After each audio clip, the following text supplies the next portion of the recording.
홍콩에서도 비트코인 ETF를 승인을 했고 이미 했죠. 그런 거 보면은 우리나라도 조금 더 빠르게 움직여야 되지 않을까. 가상 화폐가 아니라 그냥 가상 자산 전체가 지금 성장을 하는 중이고, 이게 정착되기 전 단계이기 때문에 이게 올라가는, 지금은 상승 구간이거든요.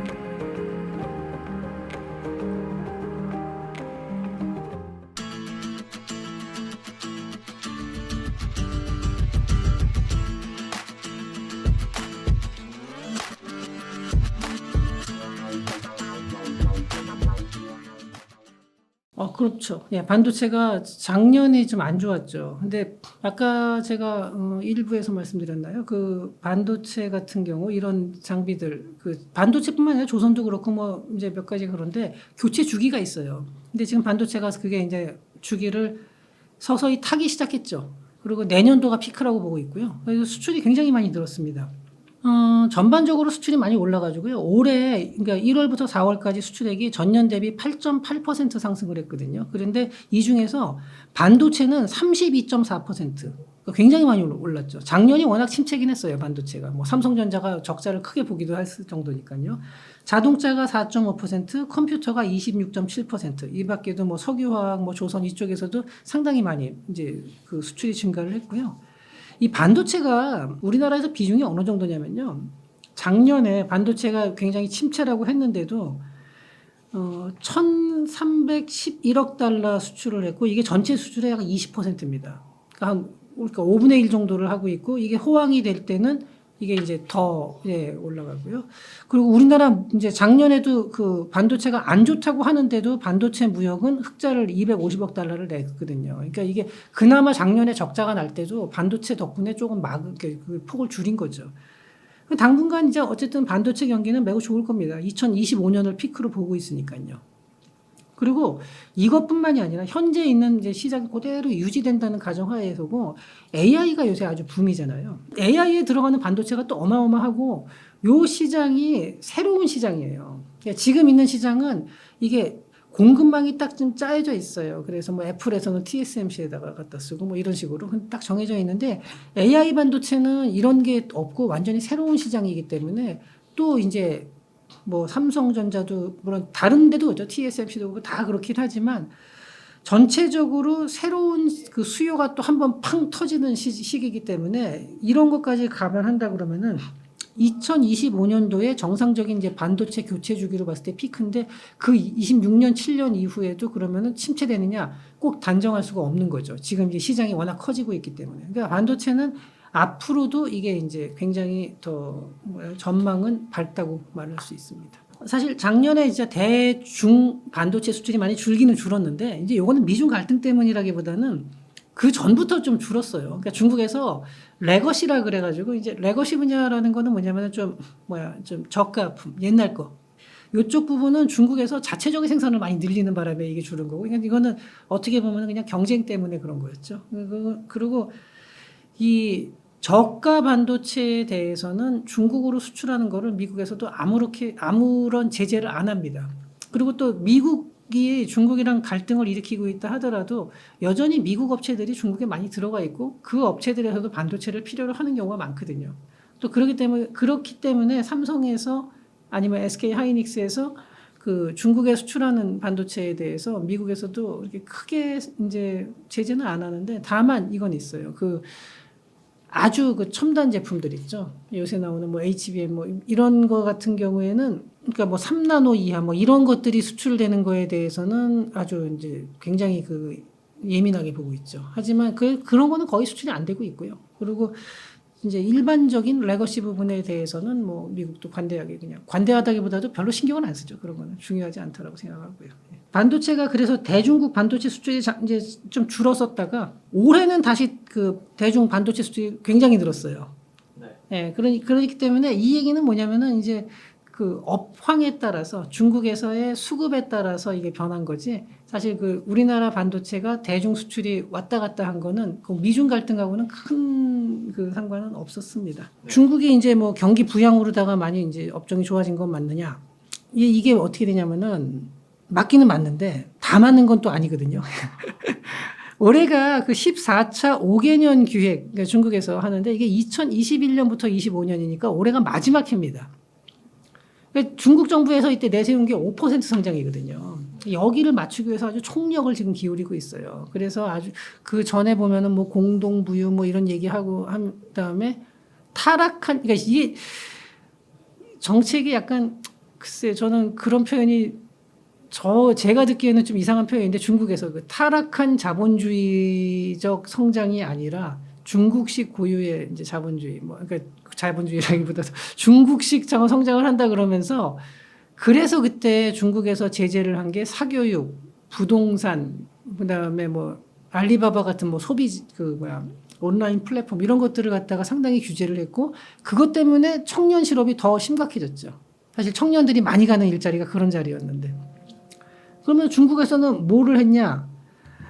그때 제일 많이 이제 지원을 하겠다고 한 게 뭐 반도체, 그다음에 우주 항공 산업, 양자 기술 어떻게 보면은 정말로 이렇게 중화학 옛날식 기준으로 하면 그 우리나라에서 왜 70년대에 중화학 공업 뭐 이러면서 정말 좀 폼나고 첨단 산업 이런 쪽으로 많이 투자를 한 거예요. 그러니까 일반 소비재라든지 어떤 그 서민들이 뭐 이렇게 소비하면서 즐기는 이런 쪽 엔터테인먼트 이런 것보다는 정말 좀 국가 주도의 대형 산업들이죠. 말하자면 첨단 산업들 이런 쪽으로다가 많이 기울였었는데 어쨌든 5개년 기획의 마지막 해다 보니까 올해가 그러다 보니까 이제 뭐 그것저것 다 떠나가지고 부동산도 일단 살리자 가지고 부동산에도 지금 지원을 좀 하고 있거든요. 물론 그 정도 가지고 부동산 경기가 회복됐다라고 말하기는 어렵지만 그 전처럼 부동산 기업들이 파산할 정도 수준까지로 강하게 몰아붙이지는 않고 약간씩 정책 자금을 풀고 있습니다. 그래서 작년에 굉장히 심각한 타격을 입었고 정말로 저 중국 경제에 뇌관을 건드렸다라는 말이 나왔었지만 지금은 부동산 시장도 그래도 위기는 간신히 넘어간 거 아니냐 지금 이렇게 보고는 있습니다. 그렇다고 회복됐다라고까지는 말할 수는 없는데 왜냐하면 주택 가격이 여전히 조금씩 하락하고 있거든요. 작년 3월에도 지난 3월에도 약 0.53% 하락하는 걸로 나왔고요. 그러니까 아직 회복이라고 할 수는 없지만 그래도 일단 위기를 갖다가 진정은 시켰다. 이제 이렇게 말을 하고 있죠. 지난 분기에 중국의 GDP 성장률이 5.3%였는데 이거는 예상보다 굉장히 높은 수치였습니다. 물론 이제 중국의 통계라는 게 정말로 어디까지 이걸 100% 고지고대로 다 믿을 수 있느냐 여기에 대해서는 또 뭐 여러 가지 얘기가 있을 수는 있지만 어쨌든 예상보다는 좀 선방을 하고 있다. 그리고 경기 부양책이 조금은 그래도 먹히고 있는 거 아니냐 뭐 이런 얘기도 있는데 또 한편으로 생각해 보면은 이게 이런 식으로 투자한 게 초반에는 하지만 중국도 여전히 근원적인 문제가 많거든요. 지방정부의 부채도 있고 또 부동산도 간신히 위기를 넘긴 거지 회복도 아닌 거고 또 내수는 여전히 못 살아나고 있고 이런 상태에서 중국도 수출이 많이 회복이 되고 뭐 이렇기는 했는데 보니까 중국도 약간 수출 위주의 성장이니까 우리나라처럼 체감하기 어려운 성장이긴 하거든요. 이것도. 그러다 보니까 지금 조금 더 지켜봐야 될 것 같습니다. 지금까지 보면은 그래도 부양책이 좀 먹힌 것 같다. 이렇게 말하는 사람도 있고. 하지만 이제 또 다른 한편에서는 저 정도 부양책으로 요만큼 나왔으면은 굉장히 비급하다. 이렇게 보는 사람들도 있습니다. 근데 저도 그렇게 낙관적으로 보지는 않고 있습니다. 장기적으로는 굉장히 전망이 좋죠. 이거는 굉장히 크게 성장을 할 거고 요즘에 조금 침체인데 그 침체라고 하는 게 하락이 아니라 상승률이 둔화된 정도니까 뭐 굉장히 앞으로도 성장을 할 겁니다. 다만 단기적으로는 상당히 부침을 계속 이제 겪을 가능성이 있는데 이게 왜냐하면은 두 가지입니다. 하나는 이 그러니까 현재 이 2차 전지가 이렇게 성장을 하는데 가장 큰 수요처는 전기차입니다. 전기차인데 이 전기차가 캐즘 구간에 돌입했다. 뭐 이런 말이 있어요. 그러니까 캐즘이라는 게 뭐냐면은 신산업이 이렇게 성장을 하다가 성장이 둔화되는 구간인데 이걸 캐즘 구간이라 그러는데 이제 전기차가 이 캐즘 구간에 돌입했다. 이렇게 보는 얘기가 있고 또 하나는 영국, 뭐 중국, 독일, 프랑스 이런 주요 국가들이 전기차 보조금을 철폐하거나 아주 대폭 축소해 버렸습니다. 이게 굉장히 큰데 뭐 예산 문제도 있고 뭐 여러 가지 문제가 있어요. 그리고 생각보다 이게 전기라는 게 비싼 에너지거든요. 근데 전기차가 적을 때는 상관없는데 전기차가 자꾸 늘어나다 보니까 전기 소비량이 너무 많이 늘다 보니까 여기에 대해서 보조금을 주는 게 맞는 거냐 또 이런 얘기도 나왔었고요. 그러다 보니까 자연스럽게 전기차의 성장률이 이제 조금씩 둔화된다. 그리고 요거는 단기적인 게 아니라 상당히 이제 장기적으로 좀 그전처럼 빠른 성장세는 없을 거다라는 거죠. 네, 약간은 이제 성장이 둔화되는. 아까 얘기했듯이 성장이 항상 이렇게 올라가는 게 아니거든요. 일직선으로. 가다가 이렇게 꺾이는데 이제 전기차도 그 선에 온 게 아니냐. 이제 이렇게 보는 거죠. 그 다음에 이제 이 외에도 물론 2차 전지는 사용처가 많이 있습니다. 차 외에도. 대표적인 게 에너지 저장 장치죠. ESS라고 부르죠. 여기가 있는데 이게 아직까지는 전기차에 비해서는 상당히 이제 낮은 편이고, 근데 장기적으로는 이 ESS 쪽에서도 수요가 증가할 걸또 예상을 하고 있습니다. 그래서 이 배터리 업계에서도 보면은 뭐 전기차가 과거보다 성장이 둔화됐다는 거지, 이게 시장 자체가 작아진다는 뜻은 아니거든요. 네, 그러니까 좀 완만하게 성장, 그전처럼 뭐 이렇게 가파른 성장은 아니더라도 좀 완만하게 성장을 하고 있고, 또 하나는 또 다른 용도, 아까 말한 ESS 외에도 뭐 또 여러 가지 용도가 생길 겁니다. 이제 뭐 어떤 게 나올런지 모르겠는데, 저는 AI가 발달하다 보면 로봇도 아마 이쪽에서도 또 쓰임새가 나오지 않을까 싶고요. 뭐 다양한 쪽에서 이게 이제 그 배터리는 계속 성장을 할 걸로 생각을 합니다. 근데 다만 단기적으로는 가장 큰 수요처인 전기차 시장이 약간 둔화된 것 때문에 단기적으로는 조금 부침은 있을 거로 보고 있습니다.